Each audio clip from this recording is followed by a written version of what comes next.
If you watch my first video, how to take a road trip in a classic vehicle, this is basically how to take a road trip 102. Ready for the new rubber? Ready to go. Ready to go.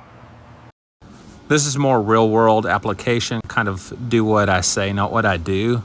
Today we're gonna put in some kill mat to try to cool this truck down. It's way too hot.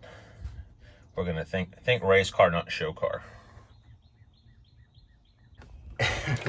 Here's how I was keeping the heat out. This is where I thought the heat was coming from. I think we might do like a footprint gas pedal there, because race car.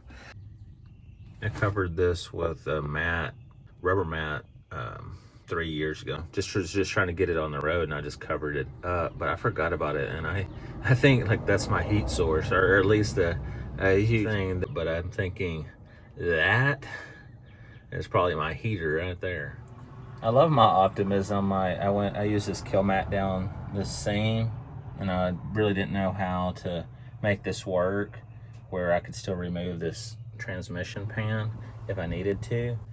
And I forgot this isn't a show car. It really doesn't matter. So I'm just gonna go over everything to keep the heat out and not worry about the show car quality of this. So future Brian, sorry dude, you're gonna hate that you didn't take the time to actually make a panel. Full race car mode. Race car spelled backwards is race car, by the way. See what I'm thinking?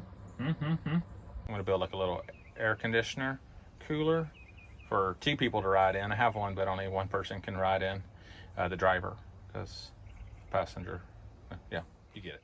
I wanted to show my dashboard. I wanted to show the glove box. This is Hot Rod Power Tour 2024. Lucky Costa, Derek Bieri, and Mike Cotton, Georgia from Lowrider, and I guess Mini Trucking now. Congratulations on the cover. I can insert a photo in here of I've met her too, but pretty cool. But anyway, this is a car starter and a tire inflator. It's just such cool artwork. I've used it once, so it does work. I don't know what it does long term, but I really did get it because I think it would look kind of cool there. And they kind of look like I have air ride. I just love it's form over function, because I want to put that right there, and I love how that just matches. Are you seeing what I'm throwing down here? Bro. I removed the knobs and put on some industrial strength Velcro.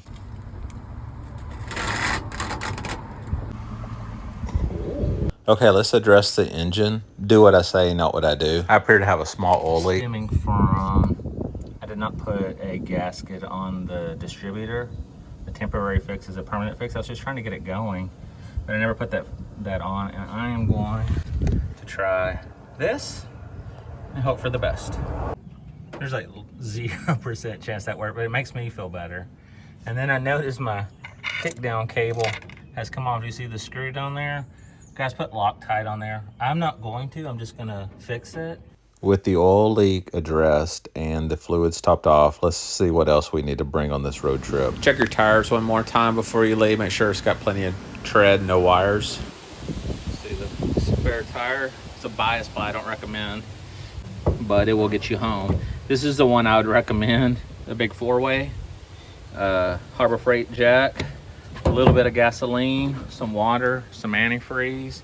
Open this up to kind of show you what I would bring. Belt, that will likely get you home. Clamps. I'm not gonna sure what you're gonna do with that. That will for sure get you home. Jumper cables. So your tape measure, let me calibrate it. That's wrong, that's definitely 12 inches. I'll have to recalibrate that. Headlight.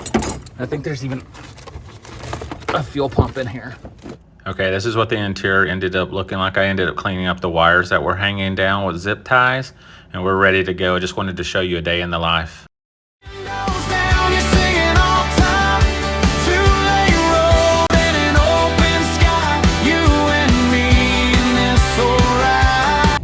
If you like this type of content, please consider subscribing. I do have 3 cruise-in videos.